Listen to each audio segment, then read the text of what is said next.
한 주만에 여러분들을 뵈니까 참 이 하나님을 뵙는 것처럼 참 그런 느낌이 듭니다. 구약 시대에는 능력이 많았던 인물들이 참 많았죠. 예를 들어서 모세가 그 대표적인 사람인데, 모세는 종살이하던 민족을 하나님의 자녀의 길로 인도한 위대한 지도자였고, 그 사명을 감당하기 위해서 필요한 모든 능력을 하나님으로부터 공급받아 이런 놀라운 일을 감당하였습니다. 그는 사람들이 절대로 흉내낼 수 없던 능력을 선보였는데, 예를 들어서 지팡이를 들어서 뱀을 만드는가 하면 10가지 재앙을 선보이고 당대 최고의 권력자였던 바로왕에게 맞섰다든지, 홍해를 가른다든지, 만나를 내리게 한다든지, 메추라기를 또 오게 한다든지, 많은 이방 족속들과 전쟁하여 승리하게 한다든지 하는 놀라운 일들을 아무런 어려움 없이 해낸 최고의 능력을 가진 지도자가 바로 모세였습니다. 엘리야도 참 많은 대단한 능력을 가진 지도자였습니다. 그는 이스라엘 왕국의 최대 암흑기였던 아합 왕 시대에 분연이 일어나서 아합 왕의 잘못을 바로잡고 하나님의 뜻을 이스라엘 사람들에게 선포하기 위해 하나님의 절대적 능력을 필요로 했고, 하나님의 능력을 받아서 이 일을 감당할 수 있었습니다. 그는 바알신을 섬기는 450명의 제사장들, 아세라신을 섬기는 400명의 제사장들, 도합 850명의 제사장들과 함께 갈멜산에서 누가 진짜 신을 섬기는지, 그들이 섬기는 신 중에 누가 진짜인지에 대한 내기를 하였고, 그 싸움에서 이겨서 850명이나 되는 제사장들을 기손 시냇가에서 다 끌고 가서 죽이는 놀라운 일을 행하기도 했습니다. 엘리야가 행했던 놀라운 능력을 다 말하는 것은 시간이 모자랄 것 같고요. 오늘 설교의 핵심이 아니기에 모든 것을 다 열거할 필요는 없어 보이지만, 지금 막 예화를 들었던 그가 얼마나 대단한 능력을 가지고 있었는지는 설명하지 않아도 참 위대한 사역자였다, 지도자였다, 그렇게 여겨질 수밖에 없습니다. 그만큼 그는 대단한 존재이고, 그의 이런 능력은 100% 다 하나님으로부터 받은 겁니다. 모세와 똑같죠. 엘리사는 어떻습니까? 그는 특이하게도 그의 스승으로부터 능력을 받았는데, 그 능력은 그의 스승인 엘리야보다도 2배가 많았습니다.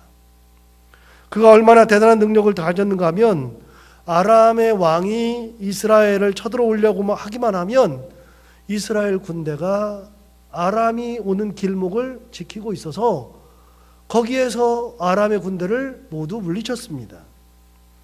아람에 오는 군대가 오는 길목을 차단하고만 있으면 싸움은 쉬운 거죠. 다 막을 필요가 없는 거니까요. 그쪽 오는 길목만 막으면 되니까. 누가 다 이 모든 역할을 감당했느냐 하면 엘리사가 이 모든 역할을 감당했습니다. 그러니까 아람 왕이 화가 났죠. 도대체 우리 중에 첩자가 있는 거 아니냐 싶어서 신하들을 의심하니까 신하들이 말해요. 저희들의 가운데 첩자가 있는 것이 아니라 이스라엘에는 엘리사라는 위대한 선지자가 있는데, 그 선지자가 왕이 침실에서 하는 이야기마저도 다 알아서 그 이야기마저도 다 이스라엘의 왕에게 이야기를 해줍니다. 그렇기 때문에 우리가 어떤 것을 해도 안 됩니다. 그랬더니 아람 왕이 생각했죠. 그럼 간단하네. 엘리사부터 없애면 되겠네. 그래서 엘리사를 없애려고 군대를 보내죠. 여러분, 진짜 멍청하지 않습니까?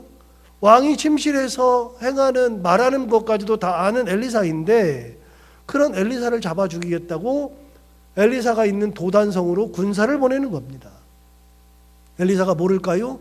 당연히 알죠. 그래서 그들의 눈을 어둡게 해버립니다. 그런데 눈을 어두워버린 것이 핵심이 아니라, 진짜 중요한 것은 진짜 볼 것을 못 본다는 겁니다.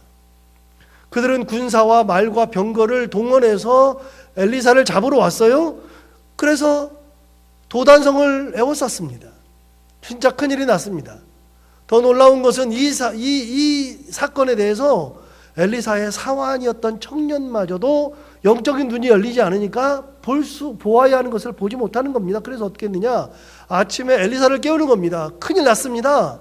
지금 우리 도단성에 아람의 군사와 말과 병거가 가득 에워싸고 있습니다. 그랬더니 엘리사가 뭐라 그러냐면, 야, 너 못 보는구나. 그러면서 뭐라 그러냐면, 하나님이 이 자의 눈을 뜨게 하옵소서. 그래서 눈을 뜨게 하니까 갑자기 봤더니 놀라운 것이 있었죠. 하나님께서 도단과 엘리사를 보호하기 위해서 불말과 불병거를 보내서 산에 진을 치고 있었습니다. 아람의 왕은 엘리사를 잡아 죽이겠다고 말과 병거와 군사를 보냈는데 하나님은 뭘 보내셨냐면 불말과 불병거를 보냈다는 겁니다. 영적 눈을 뜨면 보이는 건데 눈을 뜨지 못하니 보이지 않죠. 아람의 군사들은 영적 눈을 뜨지 못합니다. 그러니까 보이지 않습니다. 도단성만 보이죠. 거기 들어가서 엘리사를 잡아 죽이기만 하면 되죠. 더 놀라운 것은 엘리사가 나타납니다. 그들에게 나타나서 너희가 누구 찾냐? 엘리사 찾냐? 그랬더니 그런다 그래요. 그러면 엘리사는 여기 없으니 나 따라와라. 그래가지고서 엘리사가 앞에서 오라 그래서 인도하고 가잖아요. 그런데 그 뒤를 다 따라가요. 앞에다 두고도 못 잡는 겁니다. 그래서 어디까지 가느냐? 사마리아 성까지 가죠. 사마리아 성에 가서 그래서 거기에서 사마리아는 수도니까 군사가 많잖아요. 그러니까 아람의 군사와 말과 병거를 다 잡죠. 포로로 잡죠. 여러분, 이 모든 것들을 다 행한 것은 엘리사의 능력이 대단하다는 것입니다. 그런데 중요한 게 하나 있습니다. 진짜 중요한 것은 엘리사가 능력이 대단한 게 아니라 그 모든 능력은 하나님께로부터 받았다는 겁니다. 더 많은 이들의 예를 들라고 하면 얼마든지 들 수 있습니다. 너무 많으니까요. 그런데 한 가지 눈여겨보고 새겨할 내용이 반드시 있습니다. 설교 중에 이미 나왔는데 이런 능력을 누가 주셨는가 하면 하나님이 주셨다는 겁니다. 모세도, 엘리야도, 엘리사도, 다윗도, 다니엘도, 제가 들으려고 하는 모든 사람들도 다 능력을 하나님께로부터 받았다는 겁니다. 하나님께서 능력을 주셔서 사명을 감당하게 하신 거죠. 이것이 구약시대 하나님께서 일하시는 방법이었고, 이렇게 부르심을 받은 사명자들은 하나님의 능력을 힘입어서 이 모든 일을 감당하였는데, 진짜 중요한 것은 그렇게 위대한 일을 감당하던 그들은 처음부터 끝까지 자기를 내세우지 않고 철저하게 하나님을 내세우는 삶을 살았다는 겁니다. 모세가 아무리 뛰어났어도 하나님의 자리를 대신할 수 없었습니다. 엘리야도 그랬고 엘리사도 마찬가지였습니다. 그들은 처음부터 끝까지 하나님의 일꾼이었을 뿐 절대로 하나님의 자리를 대신한 적이 없었습니다. 자기들은 사라져도 하나님만 나타나면 되었으니까요. 이것이 사명자의 사명이고 하나님의 뜻이었습니다. 신약시대 최고의 능력을 가진 사람은 단연 사도 바울이었습니다. 사도 바울만큼 대단한 사람은 찾아보기 힘들 정도입니다. 실제 그는 당대의 모든 세계를 다 경험했고 학문적으로는 최고였고 그는 권력으로도 많은 권력을 가지고 있었던 위대한 사람이었습니다. 그런데 그 사람이 하나님의 부르심으로 이 모든 일들을, 복음을 전파하는 이 모든 일들을, 많은 사람들을 그리스도에게 돌아오게 하는 그 모든 일들을 하나님의 능력을 받아서 하나님의 은혜 가운데에서 감당했다는 겁니다. 예외가 없습니다. 이런 전도자가 또 있을까 싶습니다. 예수님 이후로 수많은 전도자가 나왔죠. 현재 우리나라는 선교사를 파송하는 나라들 중에서 두 번째로 많은 선교사를 파송하고 있습니다.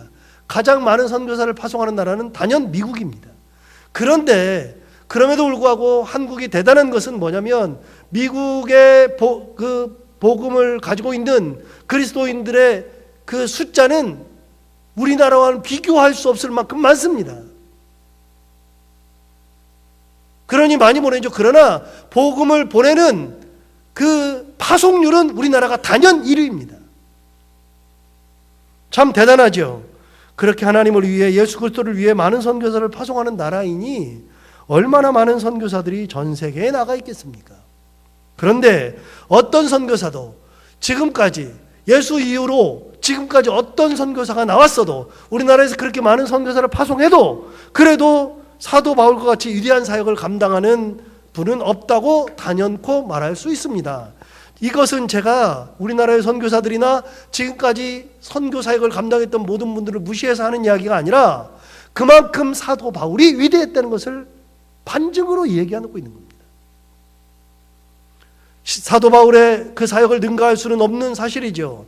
거기에 대하여 사도 바울은 능력도 대단했습니다. 학문은 최고의 학문을 했다는 거 말씀드렸고, 은사는 가지지 않은 것이 없었습니다. 방언을 말해도, 우리는 방언 하나 말하기 어렵죠. 저는 방언을 못하니까요. 방언을 하기도 어려운데 방언을 해도 하나밖에 못하죠. 사도 바울은 방언을 자기 입으로 그랬습니다. 자기가 쓴 글에서 나는 방언을 여러 가지를 한다 그랬습니다. 사도 바울은 방언을 참 많이 했습니다. 능력도 많았습니다. 신유연서도 있었습니다. 그는 아픈 사람을 기도하면 아픈 사람이 일어나고 죽은 사람도 기도하면 살려내는 그런 능력을 가지고 있었습니다. 그런데요, 여기서 아까 했던 질문을 다시 해봐야 합니다. 어떤 질문이냐? 이 모든 능력은 다 누구에게서 받은 거냐? 하나님께부터. 하나님으로부터 받은 능력입니다.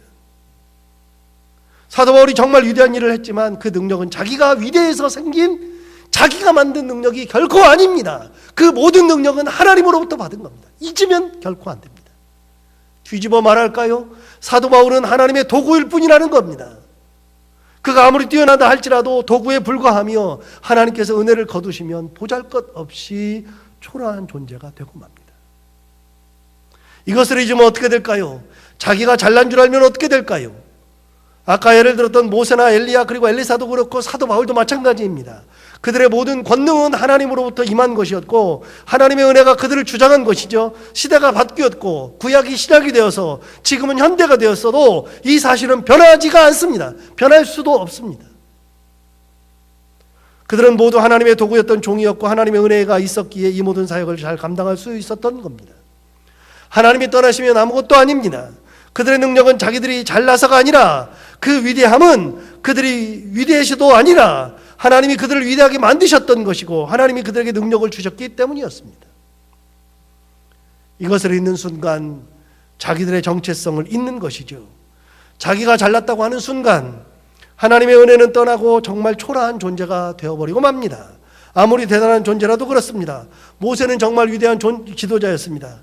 사실 모세만큼 위대한 지도자는 찾아보기가 어렵다고 저는 생각합니다. 다윗이 뛰어나잖아요.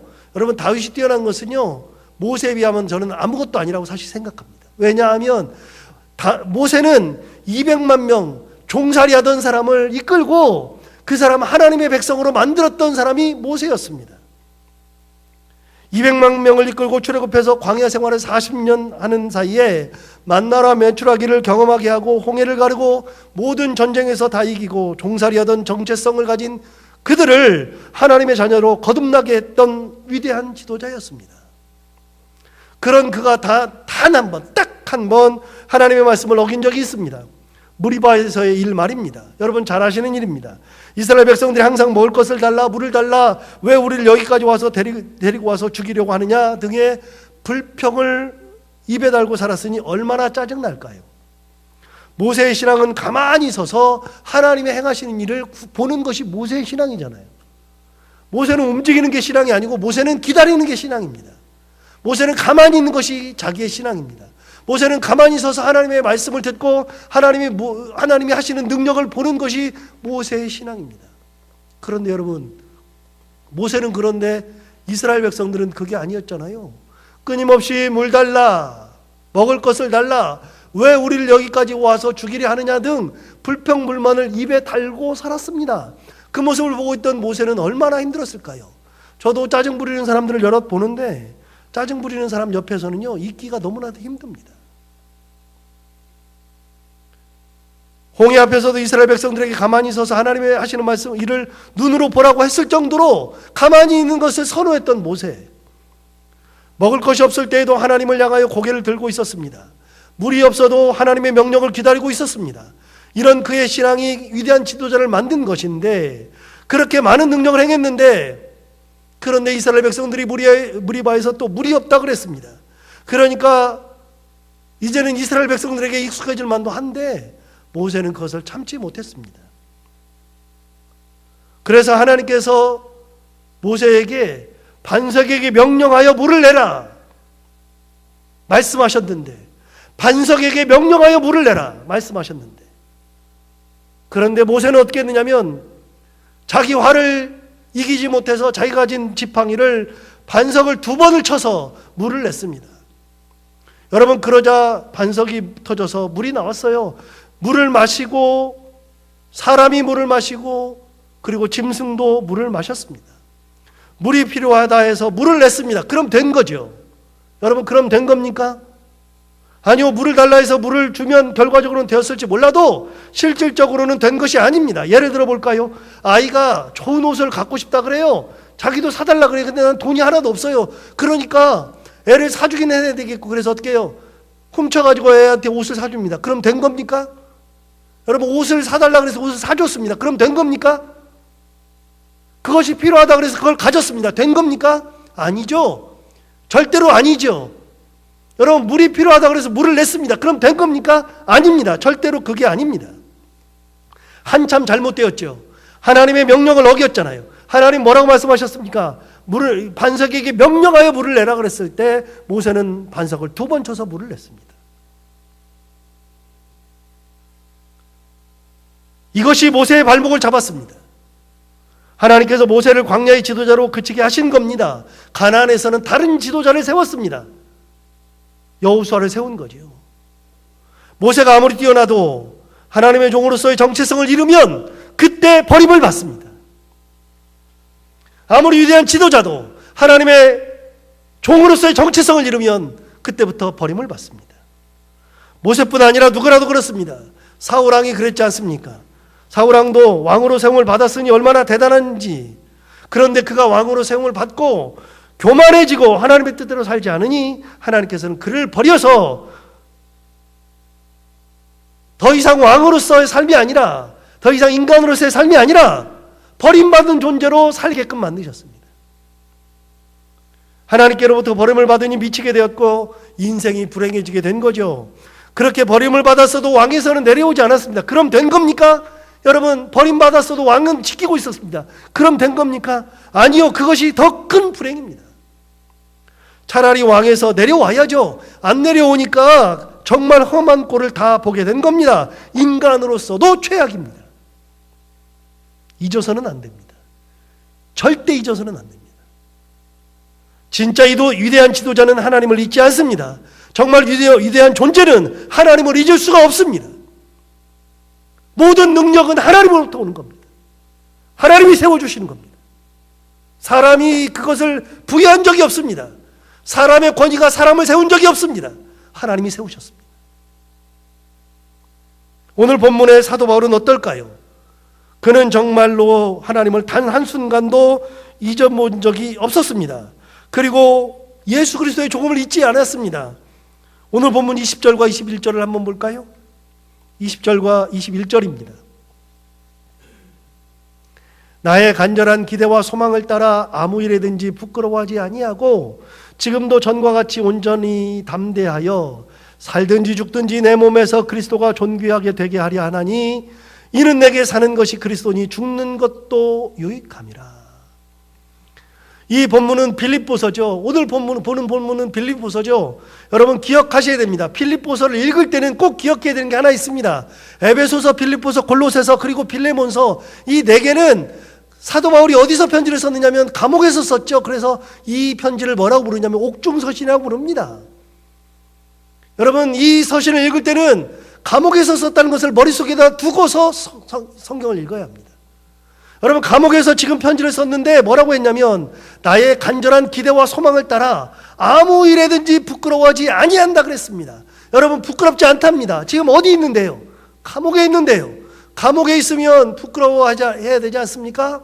괴로워해야 되지 않습니까? 어려워해야 되지 않습니까? 그런데 사도 바울은 감옥에 있으면서 그것이 부끄럽지 않다 그랬습니다. 그러면서 뭐라 그랬느냐? 지금도 전과 같이 온전히 담대하여 살든지 죽든지 내 몸에서 그리스도가 존귀하게 되게 하려 한다 그랬습니다. 여러분 살든지 죽든지 그리스도가 존귀하게 되려 한다 그러는 겁니다. 감옥에서도 사도 바울은 누구를 먼저 생각했냐면 그리스도였습니다. 그리스도가 존귀하게 되는 거였습니다. 내가 있는 것이 창피한 것이 아니라는 겁니다. 내가 있는 그것은 어느 곳이라 할지라도 하나님께서 주신 그곳이면 감옥이라도 괜찮은데 가장 중요한 것은 예수 그리스도가 내 안에서 살아계신다는 겁니다. 주님이 가장 중요한 겁니다. 그 안에는 온통 예수 그리스도였습니다. 옛날에 드라마 중에 파리의 연인이라는 드라마가 있었습니다. 박신양이 주연이었고 이동건도 있었고 김정은이라는 여배우도 있었죠. 그 중에 여러분 보신 분들 꽤 있으니까 이동건이라는 사람이 김정은을 좋아했잖아요.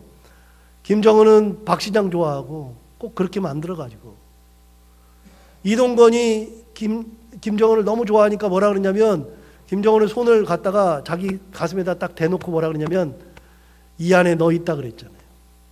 유명한 대사 아닙니까? 여자들이 가장 좋아하는 대사 중에 하나죠. 진짜 이 안에 너 있습니까? 그렇게 되더라고요. 사도 바울의 마음속에는 주님이 계셨습니다. 잊어본 적이 없습니다. 주님이 전부였습니다. 감옥에서도 예수 그리스도였습니다. 이것을 잊는 순간 그는 아무것도 아닙니다. 그는 결코 이것을 잊지 않았기 때문에 위대한 지도자가 된 겁니다. 이것을 잊지 않았기에 위대한 전도자가 되었고 지금도 그의 발자취는 우리를 깨우치고 그의 말 한마디 한마디가 우리의 삶을 지배하고 있습니다. 만약 그러지 않았다면 우리는 사도 바울을 지금처럼 존경할 필요도 없고 따를 필요도 없고 생각할 필요도 없습니다. 정말 사도 바울이 대단한 것이 평생 교만하지 않았다는 겁니다. 하나님의 능력을 받고 예수 그리스도를 전파하면서 평생 교만하지 않았다는 겁니다. 자기 정체성을 잊지 않았습니다. 제자들을 길러내고 디모데나 디도와 같은 위대한 목회자를 길러냈어도 자기의 정체성, 즉 하나님의 일꾼이라는 점, 예수 그리스도를 위해 살아야 한다는 점을 결코 잊지 않았습니다. 이번에 저는 휴가로 여러 나라를 다녀왔습니다. 지중해에 있는 나라 5나라를 다녀왔으니까요. 2주 사이에.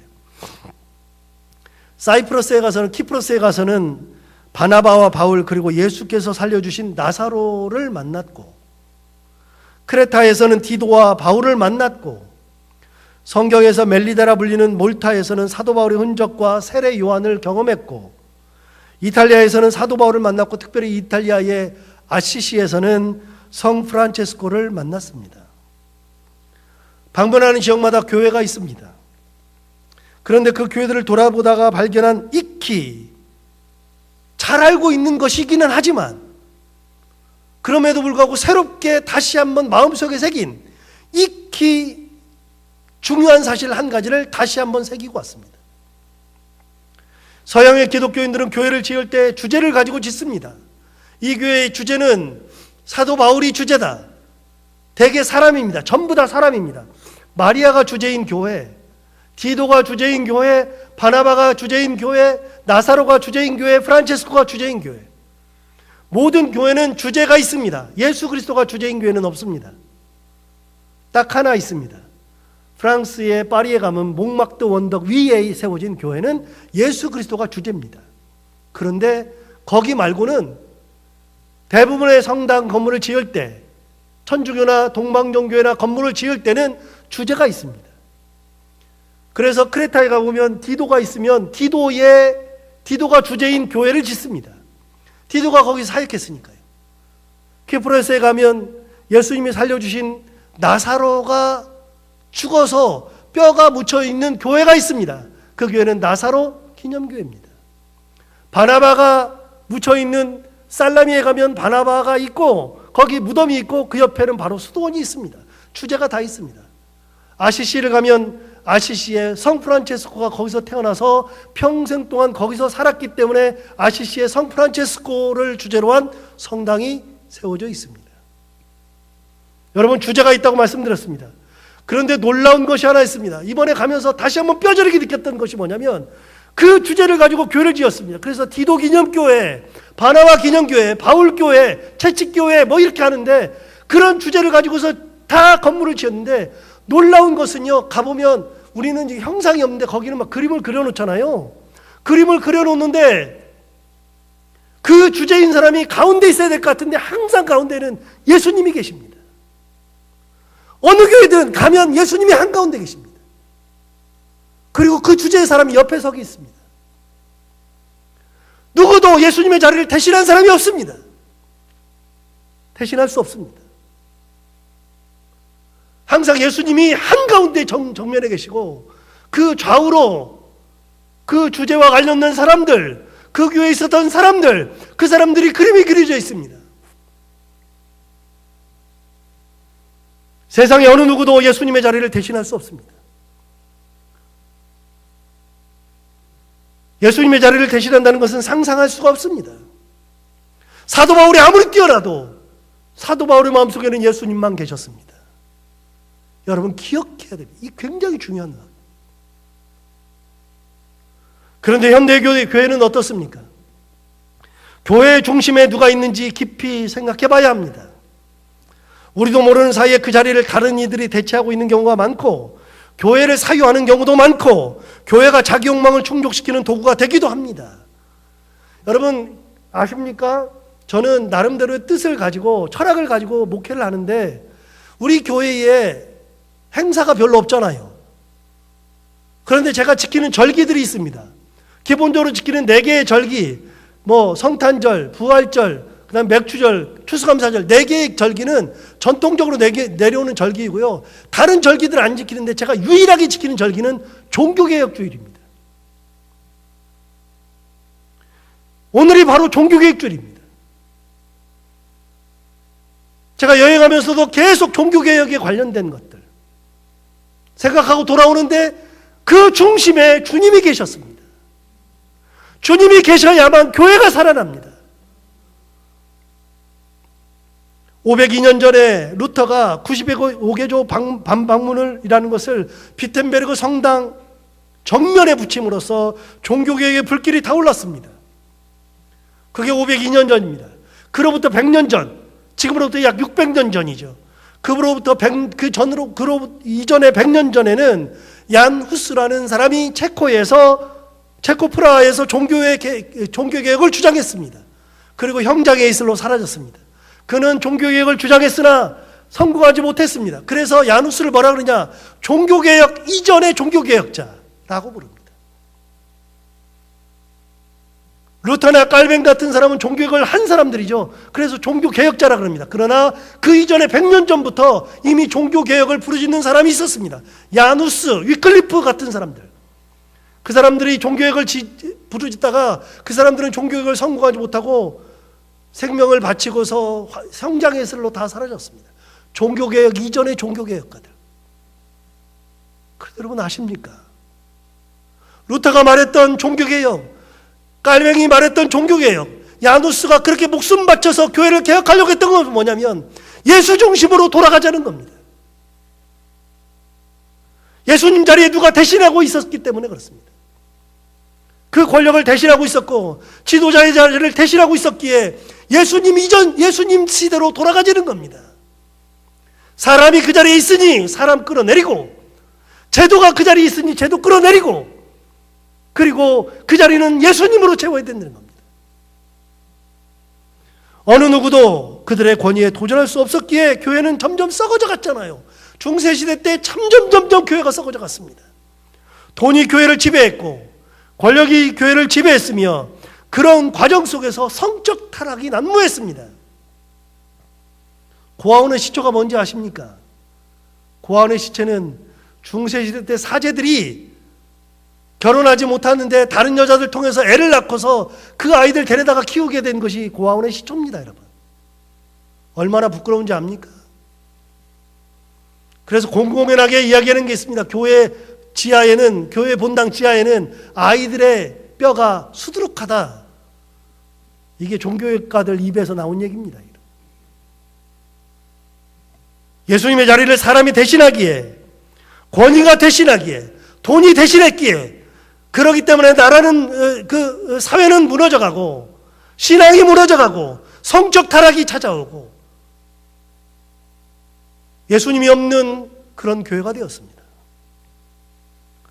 제가 성지순례 가기 전에 새벽기도 때 2번인가 말씀드린 적이 있습니다. 여러분, 교회 잘 다니려고 하지 말고요, 신앙생활 잘해야 됩니다. 교회 생활하는 것이 아니라 신앙생활해야 됩니다.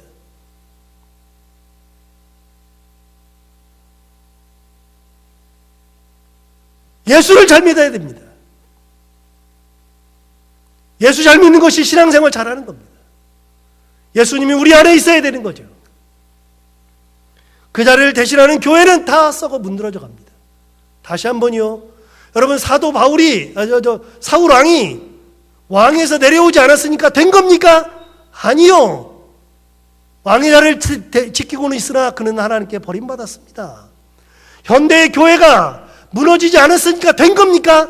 아니요. 하나님이 계시지 않고 예수님 계시지 않으면 그 교회는 존재의 가치가 없습니다. 저는 목회하는 동안에 이 교회는 예수님이 계셔야 된다고 저는 항상 생각합니다. 주님이 계셔야 됩니다. 여러분 안에, 우리 안에 예수님이 계셔야 되죠. 우리 가정에 예수님이 계셔야죠. 다른 것이 뭘 대신합니까? 점점 대신한 것들이 생겨나면 안 됩니다. 특히 목사가 교회를, 예수님의 자리를 대신 꿰찰 때가 굉장히 많아요. 많은 교회가 그렇습니다. 저도 그럴 가능성이 얼마든지 있죠. 안 그러려고 이를 악물고 있습니다. 안 그래야 됩니다. 그래야 교회입니다. 그래야 예수님이 계시죠. 예수님이 중심이 아니면 다 필요 없습니다. 종교개혁을 통해서 예수 중심으로 돌아가자는 것이 교회의 살 길이었는데 이 시대에도 예수님이 우리 교회의 주인이 되시고 예수님의 자리를 어느 누구도, 어떤 제도도, 어떤 돈도, 어떤 논란도 대체할 수 없죠. 그래야 교회가 삽니다. 여러분의 가정에도 주님이 중심에 계셔야 합니다. 그래야 가정이 삽니다. 이런 놀라운 은혜가 오늘 종교개혁 주일에 여러분의 가정에, 여러분의 삶에, 우리 교회에 가득하기를 바랍니다. 기도하겠습니다. 하나님 아버지, 감사하고 감사합니다. 오늘도 하나님의 은혜 가운데 우리를 불러주시고 인도하시고 하나님의 크신 권능으로 우리를 붙들어 주셔서 참 감사합니다.